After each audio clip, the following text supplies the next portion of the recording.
Hey everyone, this is Neha Gupta. I welcome you all on this channel. So I hope आप लोग winters को enjoy कर रहे होंगे और जो लोग मेरी इस वीडियो को समर्स में देख रहे हैं वो लोग समर एंजॉय कर रहे होंगे। सो आज का टॉपिक बहुत ही इंपॉर्टेंट है। ऑल्दो मैं हमेशा ये बात बोलती हूँ कि सारे ही टॉपिक में मेजरली इंपॉर्टेंट पिक करती हूँ, बट आज का एक बहुत डिबेटेबल टॉपिक है। टॉपिक ये है कि इंट्राडे ट्रेडिंग हमें कैसे टैक्सेबल करना चाहिए, उसको कैपिटल गेन मानना चाहिए या फिर बिजनेस इनकम मानना चाहिए। कुछ लोग कहते हैं कैपिटल गेन, कुछ लोग कहते हैं बिजनेस इनकम या फिर बिजनेस लॉस या फिर कैपिटल लॉस। रीजन बीइंग दोनों ही अपनी अपनी जगह सही है। जिसको ये लगता है कि कैपिटल गेन होना चाहिए या कैपिटल लॉस होना चाहिए तो वो भी अपनी जगह सही है, बिकॉज टैक्स रेट कम है वहाँ पे या तो 10%, 15%, 20% मैक्सिमम टैक्स है। बट वहीं अगर हम लोग इसको बिजनेस में लेके जाते हैं तो स्लैब वाइज ये टैक्स 30% से भी ज़्यादा हो सकता है। सो इसलिए अगर जो ये मान रहा है कि बिजनेस इनकम होनी चाहिए तो वो भी हो सकता है अपनी जगह पे सही है, बिकॉज काफ़ी हद तक उसको सेट ऑफ लॉसेस का फायदा हो जाएगा।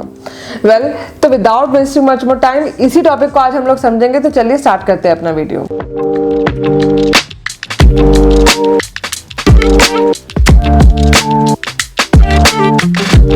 वीडियो में आगे बढ़ने से पहले मेरी छोटी सी रिक्वेस्ट है हमेशा की तरह कि प्लीज चैनल को सब्सक्राइब कर दे, जिससे कि आपको नोटिफिकेशन मिलता रहे और हमें मोटिवेशन मिलता रहे और काम करने का।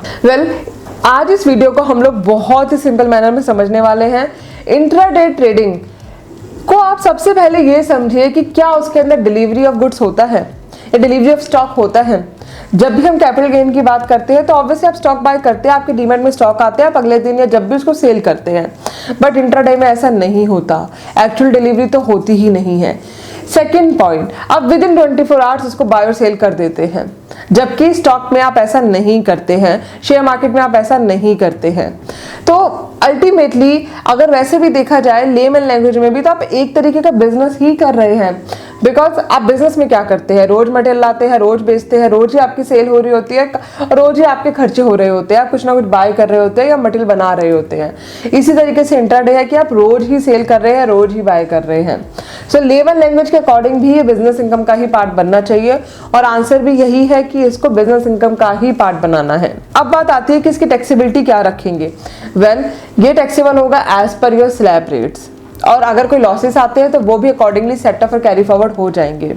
मैंने अपनी बहुत सारी वीडियो में इसको डिटेल में डिस्कस किया है, बट आज ये पर्टिकुलर वीडियो मैंने इसीलिए ही बनाई जिससे कि सबको क्लियरली पता लग जाए कि इंट्राडे जो है वो बिजनेस इनकम का पार्ट है, ना कि कैपिटल गेन का। आई होप आपको काफी हद तक क्लैरिटी आ गई होगी। स्टिल अगर आपकी कोई क्वेरी तो मुझे कमेंट सेक्शन में जरूर बताएं। मिलते हैं नेक्स्ट वीडियो में। Till then bye bye.